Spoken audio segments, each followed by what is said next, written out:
Hello, everyone. I'm Marco Cordova from Monarch Private Capital. Welcome to our panel, Lights, Camera, America. I head up Monarch's film division, where we work with many studios and independent filmmakers like yourselves with monetizing their tax credits, helping many productions broker their credits, as well as doing some financing. I'm very pleased to be here. I think this is my 16th Sundance Film Festival over the past 20 years. I've noticed a lot of changes since my first Sundance, but I think the main thing that hasn't changed is a lot of talk about the latest and greatest tax credits and incentives. So that's why most of you are here today. Especially now, there's a lot of talk with many people out of work. I've seen countless people, even during Sundance the other day, they've been out of work and looking for work. And a lot of U.S. filmmakers, we really need to make sure to help different U.S. filmmakers with programs. We're planning to do an extensive overview regarding state incentives and also possibly talk about a federal film commission. We're very pleased to partner with Film USA. Film USA, I met with, is there any Film USA people here? Okay. I met with the founders of Film USA, Katie Pryor and also Tony Armour, about 5 years ago. They talked about creating this coalition of U.S. state and local film commissions. We don't have a federal film commission, unfortunately, and of course we don't have a U.S. federal tax credit. But I think Film USA has done a great job so far, and we decided to have this panel, especially to promote U.S. filmmaking. We have a brief video from Katie. She gave birth last week, and through movie magic, she created a video, just last weekend. So I think Katie's done a wonderful job. I thank her, doing double duty right now. But can we show the video from Katie from Film USA? Hello everyone, on behalf of Film USA and our partners at Monarch Private Capital, we want to welcome you to this important panel discussion and reception alongside the 2025 Sundance Film Festival. Film USA is an association of USA Film Commissions. When we founded this organization, we had a very clear mission to grow and strengthen production in the United States. One of the ways that we do this is by advocating for a federal film office. While the U.S. remains a global leader in the industry, we're still at a critical juncture because right now we're losing hundreds of jobs and billions of dollars to productions in other countries. The discussion on why is absolutely critical because over 100 countries offer some kind of federal film office, over 75 of them have federal film incentives, and the U.S. is not on that list. This is about the future of American storytelling. It's about ensuring that our local communities, from small towns to big cities, reap the economic and cultural benefits of local film production. It's about creating jobs, stimulating local economies, and preserving our nation's rich, diverse stories for future generations. Thank you for being part of the conversation. Enjoy this panel, Sundance 2025, the reception, and we look forward to building the future of Film USA with you. Thank you, Katie. Yeah, I think right after she gave birth, she called me like in 2 hours. I was like, what are you doing? I have here with us a very distinguished panel. The first one I want to introduce is actually part of Film USA, Allison Whitmer. She's also the film commissioner for the great state of Montana. I also want to mention she has a Sundance connection. I think her first project was The Horse Whisperer with Robert Redford, so she has that little Sundance connection. But Allison, why don't you give us some more information about what you do and what you think the current state of U.S. filmmaking is? Well, thanks so much, Marco. Well, in Montana, our closest neighbor, of course, is Canada. So we see a lot of cross-border activity with Westerns in Canada and us making Westerns in Montana. You're probably familiar with the television show Yellowstone or 1923. Never heard of it. Or 1883 or A River Runs Through It or The Revenant. We find that Canada and Montana have a lot of the same natural beauty. So we consider ourselves collaborators with, Saskatchewan and Alberta. And we've definitely had some shows go back and forth across the border. So we think that Film USA is a wonderful organization that if you haven't joined yet, you should. It's free, where we can talk about all the things that the United States has to offer and also the things that we can do in export trade.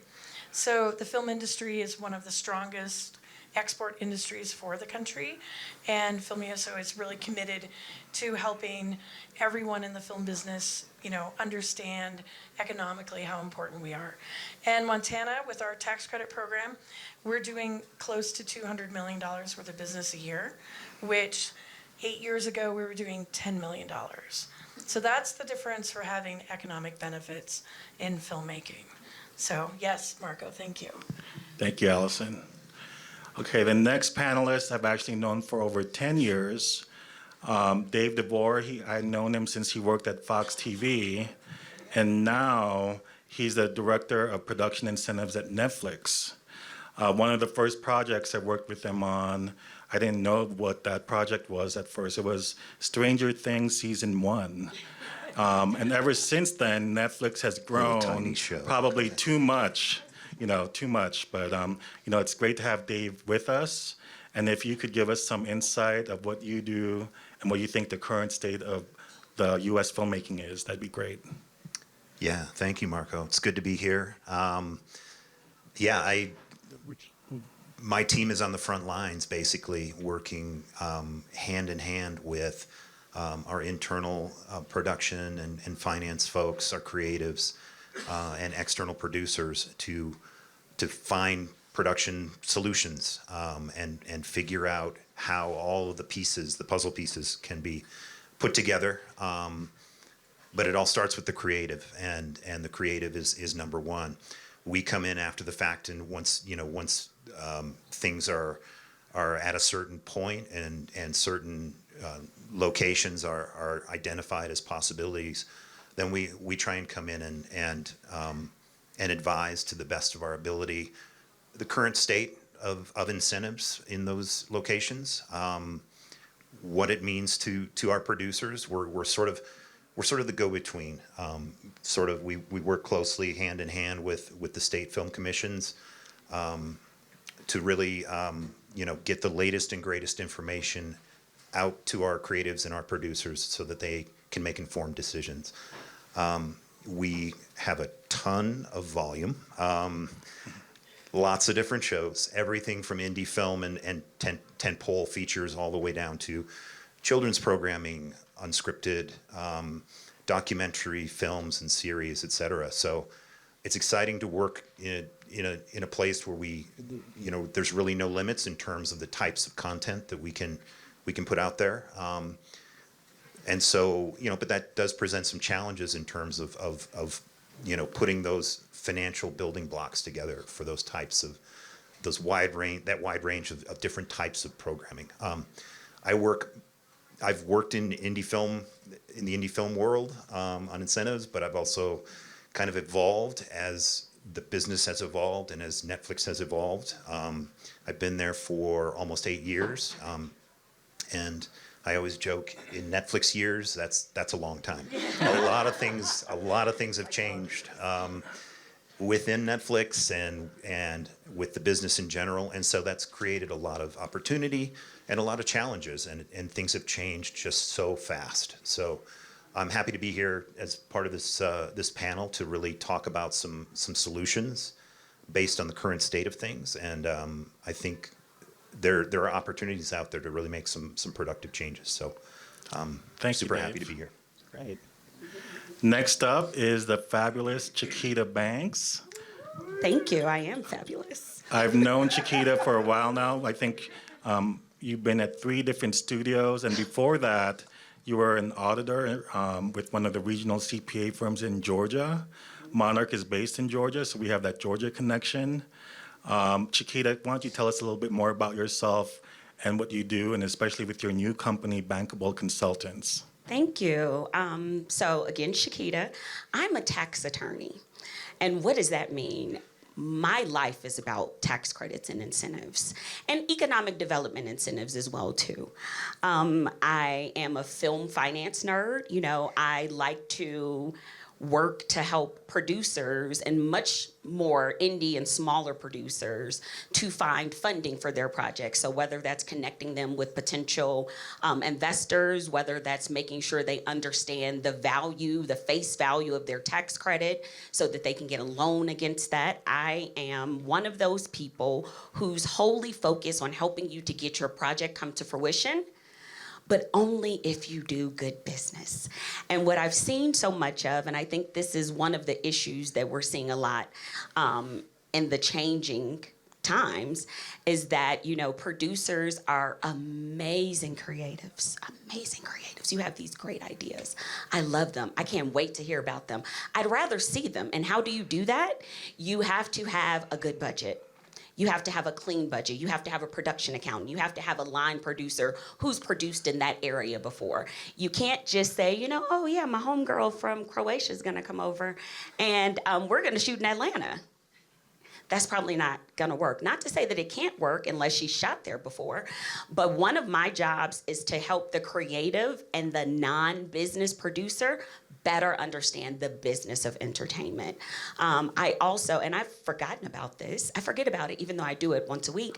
I'm also a film finance professor at Georgia State University Law in my spare time. Yeah, right. When I'm not sleeping, in the middle of the night. And I have to say this because I know that Georgia Entertainment is here as well too. Hey, I'm the only Georgia person, right? Like, Randy would kick me if I didn't say that. Yeah, they're our media sponsor too. Thank you, Georgia Entertainment. Yeah, Randy was looking at me like she better say it. So, you know, I'm blessed that I've worked at Viacom, Disney, Fox. I've worked for and done work for Dave before. I've gotten the opportunity to see the big studios and the indie studios, and there is a way in which we should all be doing business, and part of my job and what I get excited about is making sure that folks are doing business that way. Yeah. Thank you, Chiquita. Thank you. Next up is Stephen Demmler. He's the CEO of Talon Entertainment. He also has a film here premiering at Sundance, The Rabbit Hole. So, Rabbit Trap. oh, Rabbit Trap. Okay. I asked him earlier and I messed up. Too. Okay. I do it too. And then also he had a film, he produced a film last year that was up for competition at Cannes, Canada. Stephen was also named as one of the new filmmakers to look for by Variety. So we're very honored to have Stephen here. Why don't you tell us a little bit more about yourself and Talon Entertainment? Thank you. I apologize in advance about my voice. We had the premiere yesterday, and I was out quite late.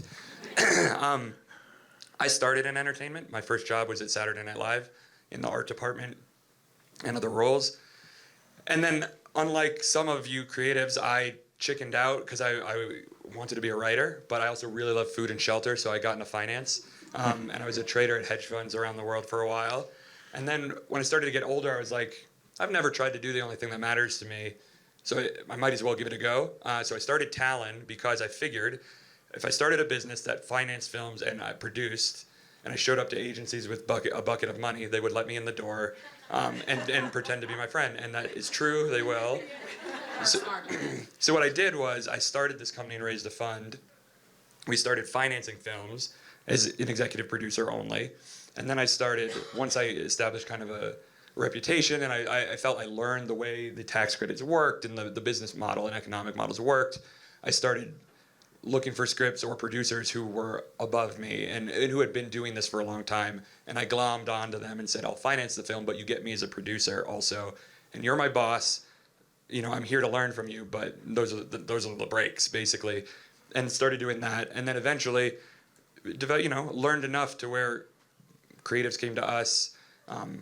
I did an MFA at Tisch in dramatic writing, so I've written stuff now, and it's slowly grown into this thing where we're co-fiing a lot of work with, I did this one with SpectraVision. I'm a partner at SpectraVision, also Elijah Wood's production company. And then we have, a nice roster of projects and creatives who trust us to care about their creative vision, but also not betray them economically, so that when they make a great film, it doesn't die out there, and then they're never given the chance by financiers again. Because you can make a beautiful film, but if it blows up your backers, you're not getting more backers. So there's a real responsibility for even me, who's aspiring to write more and creative produce more, to know the ins and outs of the tax credits in the business, to shoot responsibly. That's all I got. That's me. Thank you. Yeah, sure. And last but not least, my good friend Fred Siegel. He's actually one of the first people I've met at Sundance many years ago. We have a lot in common too. He's also a CPA. So, we do a lot of boring tax code talk that you guys probably don't want to listen to. But Fred specializes in a lot of East Coast incentives. I've worked with him on numerous shows in New Jersey and also in New York. Fred, why don't you give us a little bit more about yourself? Hi. Since everybody seems to be giving their background, I'll give a little bit about myself. A long time ago, I was a professional musician. I played more jazz than any other style.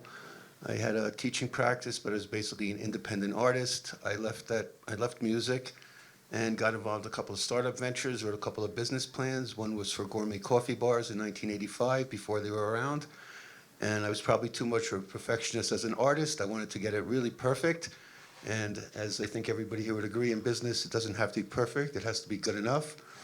And after that, I decided to finally go to college. I went to Columbia University, and then I worked at one of the big four accounting firms and did my graduate work at New York University, and left that big four world and somehow ended up starting to work with indie filmmakers in late 1992, and looked up and quickly realized that the filmmakers that I was working with were just like the musicians I'd been around several years earlier. And it was really just fortuitous. I started to work with a filmmaker I'm sure everybody here has heard of, Christine Vachon, in 1993, and we worked together to this day.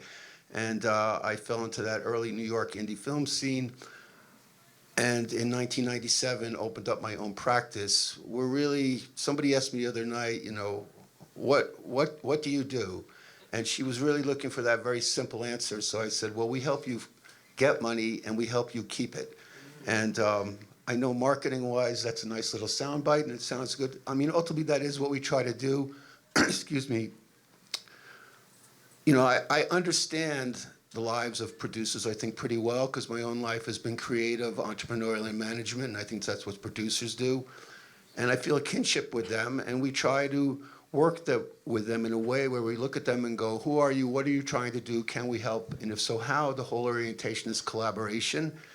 And so for us, our work really best begins at the very beginning in what we call the pre-financing stage, when you're setting up companies, when you're looking for money, when you're talking to the lawyer, when your agreements are being put in place.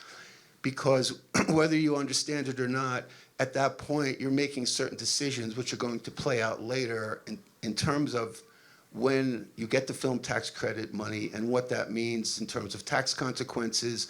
And anytime money is flowing, taxes become part of what come into play, which means that your investors are going to be affected. So we look very closely at the relationship between the producer and the investor, because we understand that's where the money comes from to make the movies, and obviously you want to build relationships. So Thank you, Fred. Yes.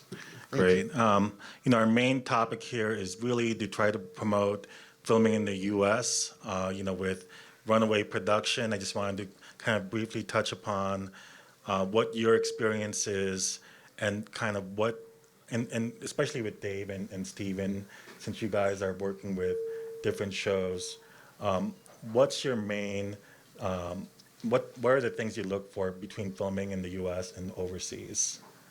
Do you get places? Sure. So,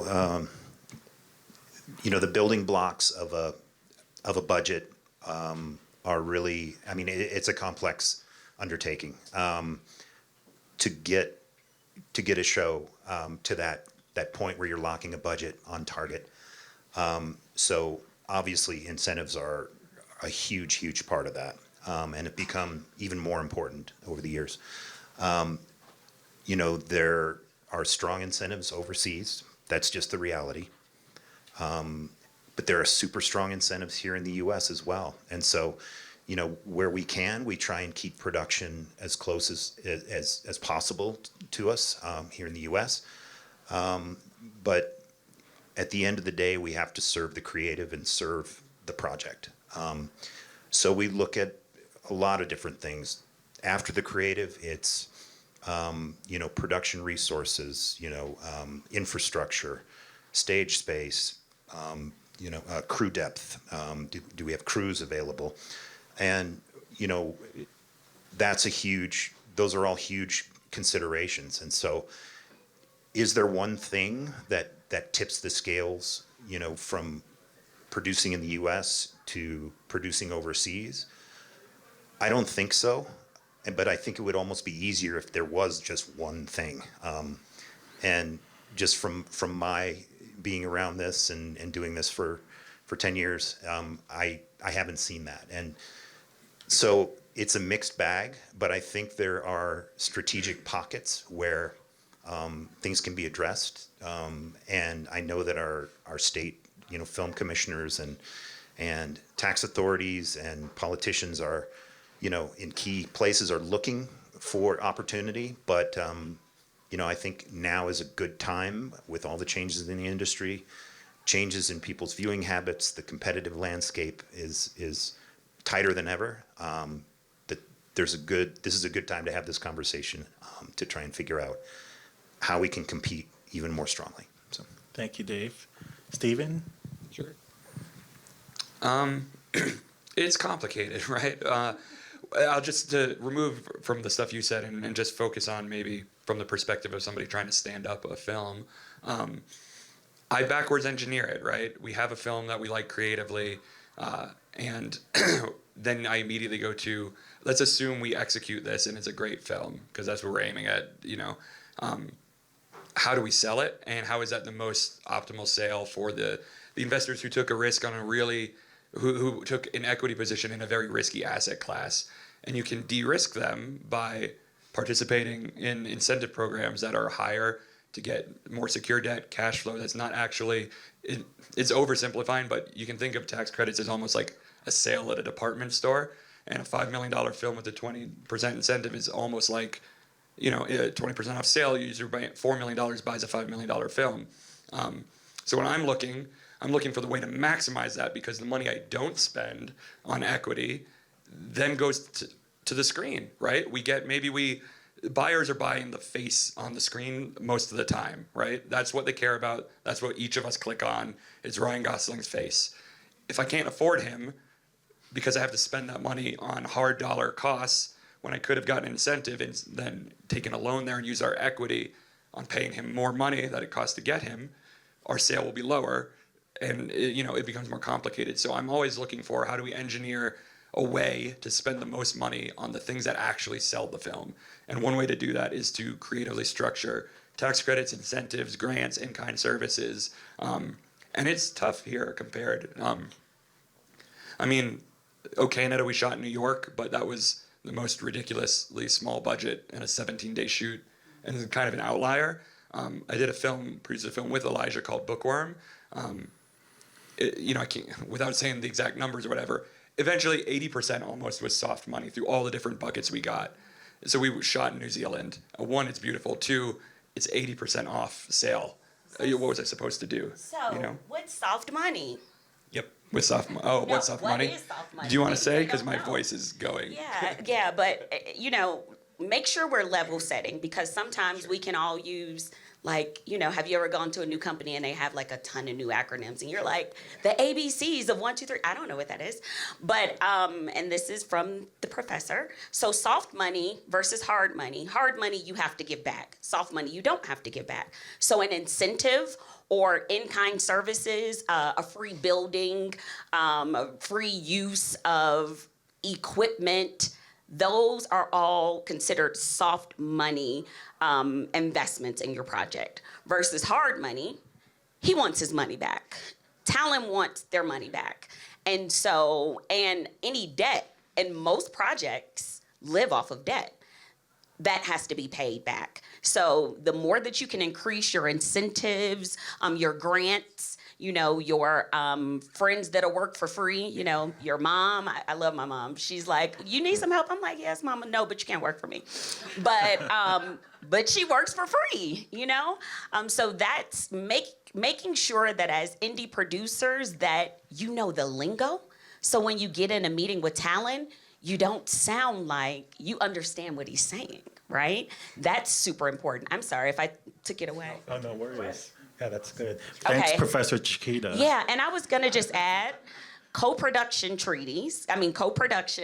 you know, we have treaties, certain jurisdictions treaty with other jurisdictions and say, hey, I'm country A and I'm country B, and we're gonna work together to make sure that, you know, our incentives work for each other and that our folks can work. So you want to look for that. If you film in the United States, you don't need a co-production treaty.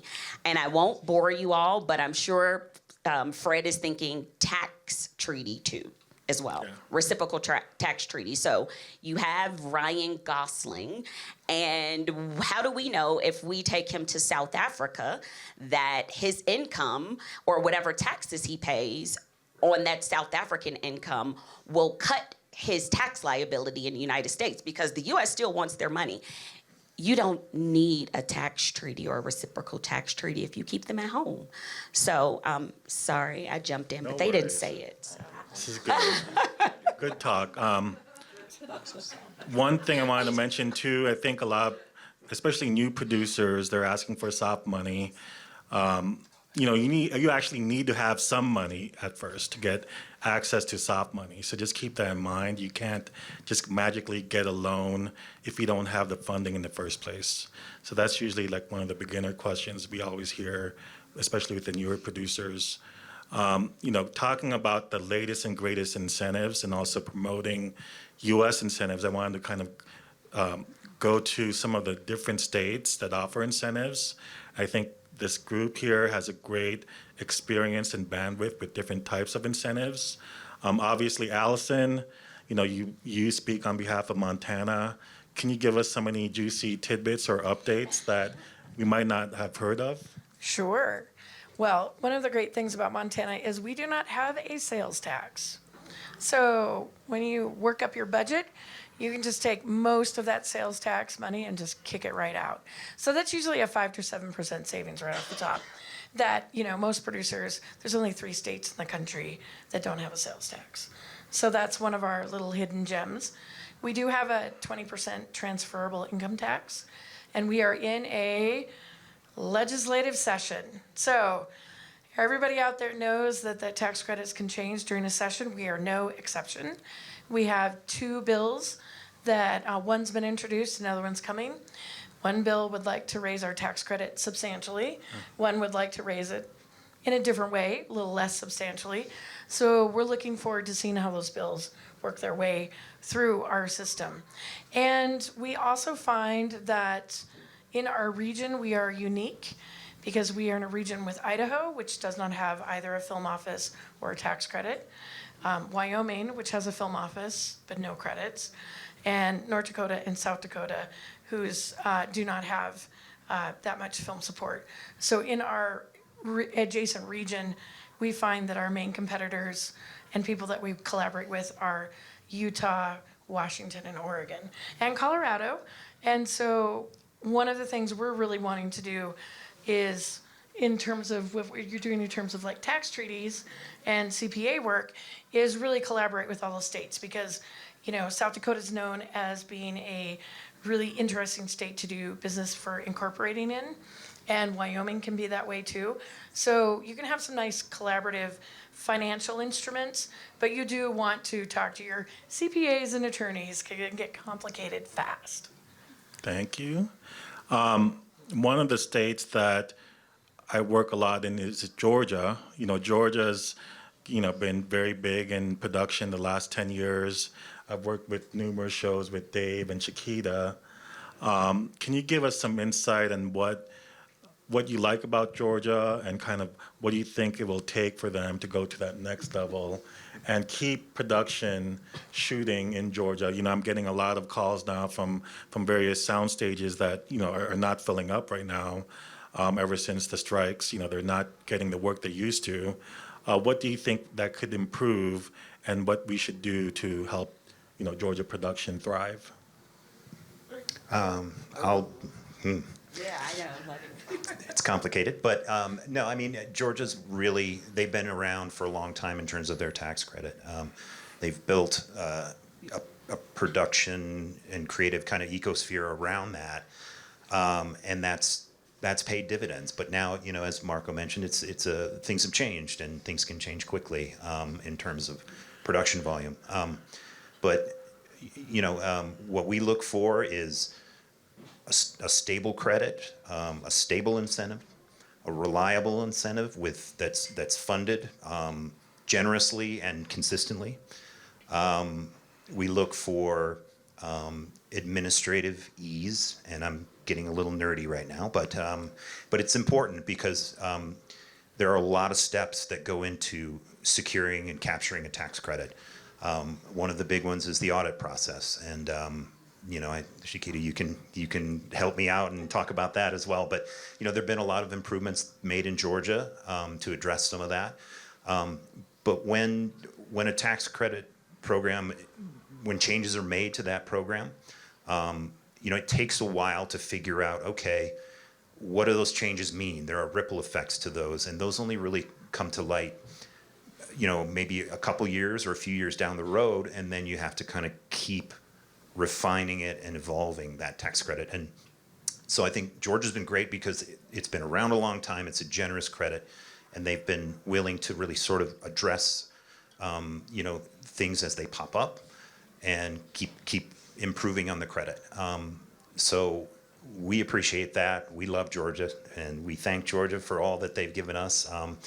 And so that's a really great example, I think, of a credit that has really created tangible economic benefit for a very big region, and has sort of created a lot of good things. That it's a great story, and they've told the story really well in Georgia. But a friend of mine said, repetition never spoils the prayer. So repeating those success stories and all those great things that are going on, and you know, in all the jurisdictions is going to be key. Yeah. So, can I pass to you? Yeah, so I'm excited for this question because I think it's, you know, we have a couple of things that we can talk about.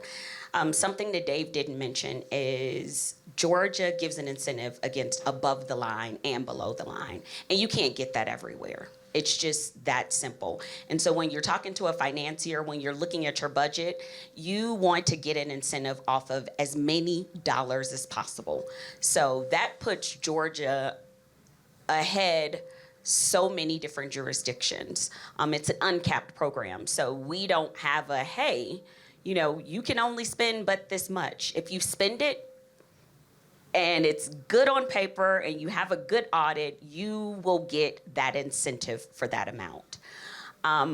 Going back to some of the things that we've done well, and I hope we continue to do, is being responsive to the industry. And every jurisdiction can't say that, you know, that it may not be what some folks call a producer-friendly environment, but there are rules that are written. There are expectations for audits. That information is applied across the board to studios and indies. And as long as you are seeking the information and reaching out to whether it's the Department of Revenue or whether it is the film office, you will get an answer to your question. And that has made Georgia be very a space, the ecosystem that you talked about. And I think that what we have to continue to do and understand, and so for all of you Georgia producers that are in the room, for Sheena, for Reggie, you know, I'm calling you all out because it requires all of us with the Georgia Entertainment News, with the folks at Monarch, to continue to be advocates for the program. And wherever you are, if Allison calls on you and needs some help in Montana, be an advocate for the program. You have to speak up for your projects. You have to talk about what the incentive means to you in your particular jurisdiction, because Dave said something that is true.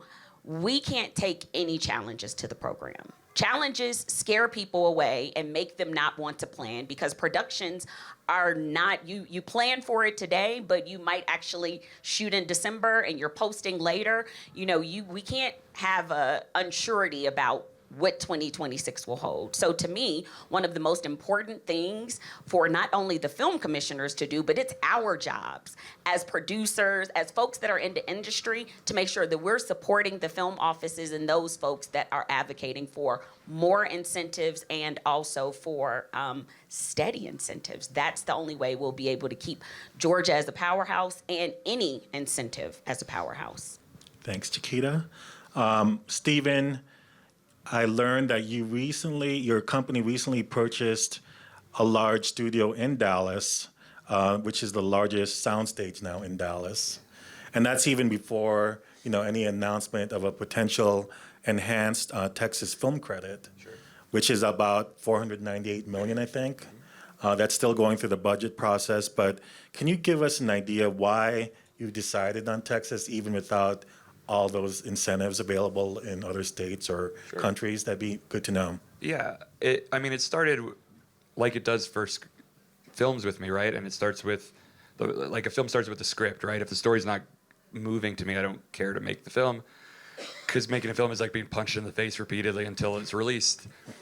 And so in this case, I found a studio that had been, the background of it abridged is, it was a cotton distribution facility in the 40s. And then in the 90s, a Texas oil man said, I'm gonna make movies. So he made it a movie studio and built a water tower that doesn't function because Warner Brothers has a water tower. And so he went bankrupt, believe it or not. And then it just sat there for about 30 years. And then one of the founders of Film USA, Tony Armour, became the Dallas Film Commissioner. He and I have a long relationship. He called me and said, I know it's not what you do, but why don't you come and look at this space I just toured? And I saw it and just sort of had a vision for it and how I could fit it into Talon. And a week later, I shook hands on a term sheet and bought it and renovated it for a year and a half, and it launched on January 14th. So it started with a good deal on a good property. It's downtown Dallas, so I challenge anybody else to find property at the value we got for it. So it's just a good deal in and of itself. But now zooming out to the tax credit talk, Texas is the 13th largest economy in the world, if it was its own country. If they could be convinced to stand up a program that's reputable and consistent like Georgia, which they have not done historically, they are immediately very competitive. So my thought was, there's enough commercial work here. DFW is a huge hub for Fortune 500. I think it's the biggest per capita Fortune 500 for Metroplex in the country. And I got a deal, like I said, so we'll be able to float operations based on commercials. I'm a producer, I can drive narrative there. If commercials pay for my operations, I can give my studio and all of our assets in kind to my projects. So the money we raise doesn't go to my studio. The studio collects the points for that, the back end. And those dollars go to better talent to make a better sale. And if I can do that a few times, maybe the government there will finally believe that Texas can be this. And if I've been consistent, that's power for us to go lobby them to improve the incentive to be something competitive. And so that was my thought process and why. And then the thought is, if that does happen, I'm in downtown Dallas and was there first, and there's a real first mover advantage to that. So, we're working on it. I'm certainly small potatoes compared to Taylor Sheridan, who's shooting in Fort Worth and in Montana, 800 shows a day. I don't know how many he does. It's a lot. But if there are enough of us doing that, it becomes economically undeniable, I hope, to the government to make the incentive more competitive. That's awesome news. Last but not least, Fred, I know you have a lot of experience in New York. There's been a lot of talk with the recent expansion talk of New York incentives, especially how it affects independent filmmakers. Can you give some insight of what you know regarding the enhanced incentives for New York to be more competitive? Well, New York's big problem for quite a while has been the amount of time it takes to get the credit. And the governor's budget came out within the past week, and there are efforts to finally improve the turnaround time and be more favorable to indies as well. I think that probably happened because debt financing really started to dry up for New York productions because lenders want to come in and make a 1 or 2 year loan, not a 3 to 5. And New York just really wasn't getting it done as far as that goes. So it's not clear right now exactly how they're going to speed everything up. I personally believe one of the things they need to do is add staff to the department. Nobody ever talks about that, and I'm sure if they hear me say that, they're not going to be happy with me, but we have to work with the department, and they have a $700 million program, and they have other tax credits as well, and they're all run by a small department. So I think that besides creating new laws that sound great for the program, they should also budget more for staff. But one big thing that's in the governor's proposed budget, well, a couple of big things. There's one, they have something called a Production Plus package, which if you're making 2 films, I believe, at least 2 films with a cost of 100 million or more, you'll get a 10% bump on the credit. So I'm sure, Dave, you're interested in that. And then for the indie filmmakers, if you're making at least 2 films with a total, I believe it's either 10 or 20 million, you'll get a 5% bump, which of course leaves out the films that are coming in at $1 million to $2 million, which plenty of people are still making. In addition to that, there's a new program or a new section of the law actually that's being proposed to allocate $100 million a year to independent films. And within that 100 million, I believe 80% goes to films 10 million or more, and 20% will go to films 10 million or less. And I know the state is exploring the possibility of letting an indie film in that bucket submit their application much sooner than is normally the case. Normally in New York, you have to wait until the movie is done. This is the case in many states. Before you can submit your final application for the credit, and now they're trying to figure out a way to let a film submit the application once you've wrapped principal, particularly if you're not going to engage in post in New York. And that would be a very significant step for indies in terms of getting their money faster. So I just want to say, because I know you wanted to get into the federal issue, Dave, you mentioned the issues of a stable program and administrative ease. In our work, we work not only in the planning part of film deals, but we're the ones that are there at the end doing the audit type work, dealing with tax departments, dealing with economic development departments. And there's many, many states that have programs. Each one is different. Each has its own idiosyncrasies. And many of them change. And some of them change when the governor changes. And remember the story with Massachusetts years ago where the guy wasn't in favor of the person running for, right. So, I really hear you loud and clear on that, because we face the same thing. And when programs change frequently, it makes it very hard to just do our job and say, okay, this counts or this doesn't count. Along those lines, the whole idea of a federal film commission and creating some program at the federal level so that there's like one size fits all, because that's what the foreign jurisdictions have.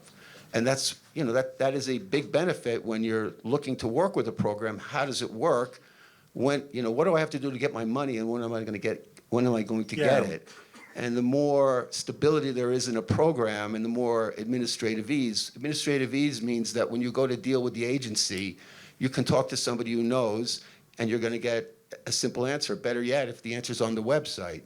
And Going to the Federal Film Commission. I think that would be a big step in that direction. To create that kind of, one size fits all and make it easier to make decisions. Great. We're running a bit late here, but I wanted to ask Allison, since you're in Film USA, and also, you guys have talked about creating a federal film commission.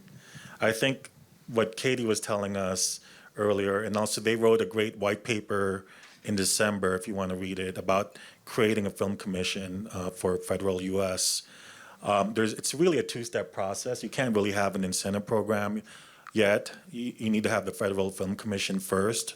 Can you tell us a little bit of what you guys are doing at Film USA to hopefully get that commission and started? Yeah, so it's Film USA, as you know, is an open to every U.S. Commission group, and we are representing the United States, both domestically and internationally. And it is a kind of an irony that the United States is a massive exporter of consumer film product around the world, yet amongst the major countries that do film productions, we're a place that does not have a federal level representative with other countries. So many other countries have a Ministry of Culture or an Arts or a Film Commission, and they represent the country at that level, especially going into, you've all heard of the G7 talks and Davos and things like that. Those types of organizations really represent the interests of their country. And so with that, Film USA is really searching to unite the film commissions in the United States so that you do have a unified voice when that comes up. Because, you're sitting there in your office and all of a sudden, you're watching, a major news thing and something comes across and you're like, oh, that would be nice to know if we'd known about that earlier or if we'd known about it at all. And who do we talk to? And there are, of course, several divisions at the State Department that deal with, pieces of arts and culture, and we have different entertainment presences overseas, but we don't have a unified person or office to represent the United States. One of the questions I've been asked, with the new administration and of course the DOGE initiative, how will that impact probably you guys trying to create a federal film commission when they're trying to, have less, less bureaucracy in the government right now? Well, I think where, sometimes you have a lot of different separate divisions looking at, small pieces of an issue. Like you have export and trade, and then you have commerce, and then you have the National Endowment for the Arts, and then you have something else in the State Department, and then you have international relations. I personally would think that consolidating those under a federal film office would be a government efficiency. So, Katie is obviously spending a lot of time on this, but I think that a federal film office, in terms of what we're doing at Film USA, helps the government be more efficient in providing services and working in our export situations. Thank you. We're running a bit late, but I just wanted to ask each person on the panel one last question. If you had one action item or one recommendation that you want to share with the audience to improve filmmaking in the U.S., what would that be? Well, my personal one is filmmaker education, so I'm right with you on that. We have fabulous creative filmmakers, and we have filmmakers that really, strive to be good business people. And, the film industry is a fragmented world of gig workers, and so creating unified information that helps them be better business people, that's my really focus this next year in our commission.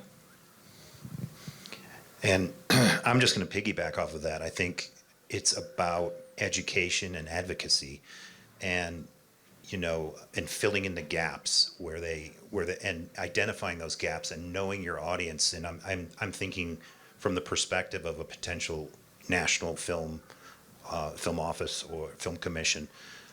That can range. That advocacy can range from talking to members of Congress all the way down to working in lockstep with state film commissions, and understanding what are the specifics in each of those jurisdictions.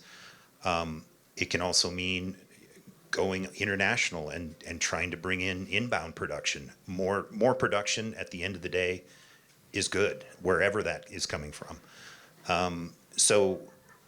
And really putting it in the terms that your audience will understand. If you're talking to a jurisdiction that doesn't see a lot of film activity, explaining to them, like, if we bring a film in, you're going to see your local mom and pop dry cleaner is gonna see a huge bump in business.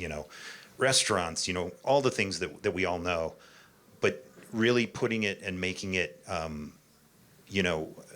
very clear what's in it for them, even if they're not tuned into the artistic part of it. You can really put it in economic terms, and that's human nature. Everybody wants to know what's in it for me. So, and then of course on the cultural side and the creative side, have that office be a real ambassador for American films and American stories, and there's always room to see those translate further across the world. And in Netflix, we've seen those stories really sort of take off in a lot of ways. So to see more of that would be amazing. Thanks, Dave. Chiquita? Yeah, going back to filmmaker education, I'd love to see more filmmakers better understand incentives and knowing how to utilize them. So one project when I worked at, I won't say what studio because all of them, but one project might have 4 different incentives, right? So you may shoot and spend $1 million here. You have a $5 million project, $1 million here for this scenery in Montana. You may come and, a different part of the project requires a cityscape, so you're in Georgia. And then you're going to take it and get a post-production incentive in New York. I don't see enough filmmakers that are thinking about that. Don't just post or do VFX where you're from because it'll be easy for you. That's what technology is for. Screen sharing and doing all of these different things I don't know about, but I know you can get an incentive for it if you spend the right amount of money.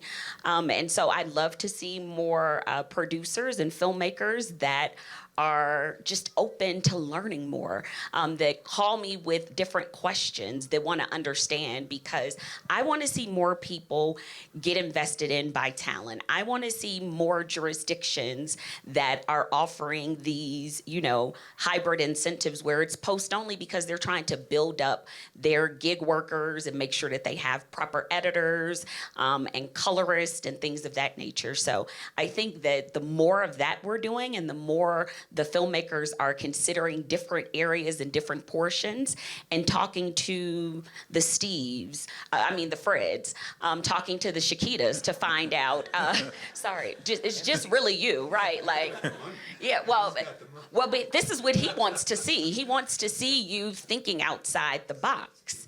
And the Chiquitas to find out what you can do with your $4 or $5 million incentive, with your $4 or $5 million budget.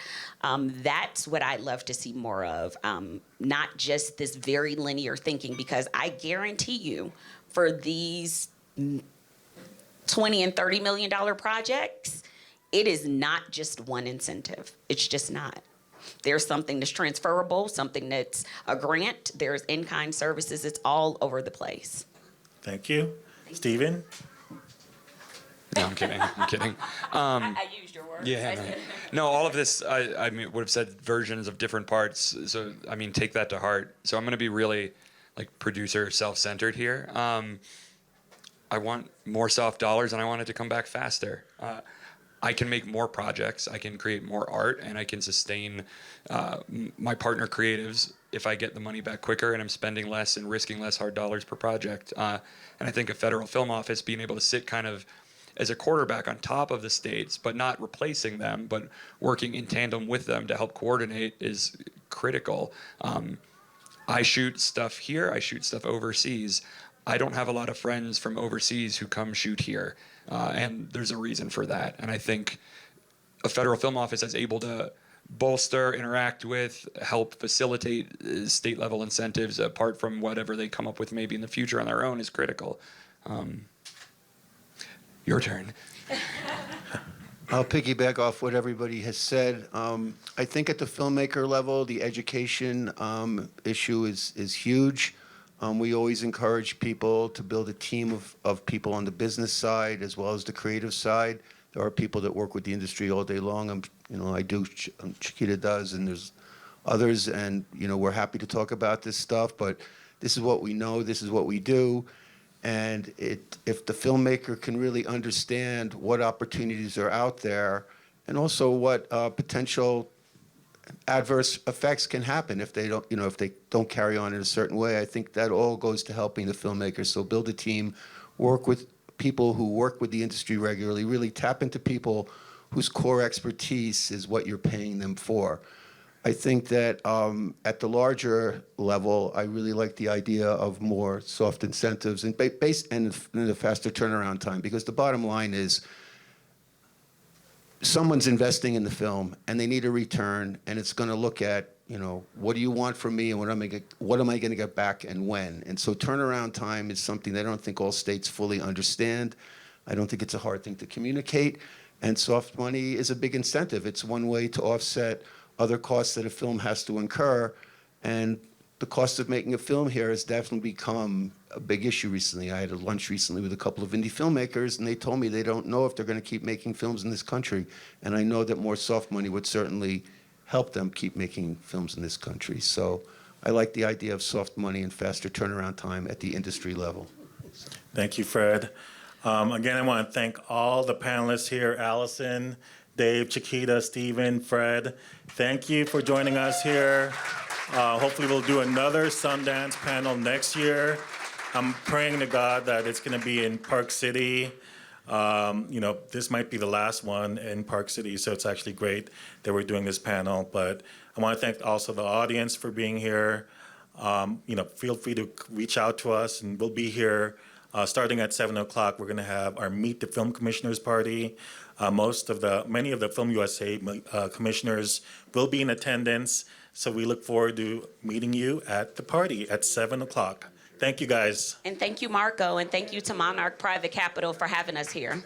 Thank you.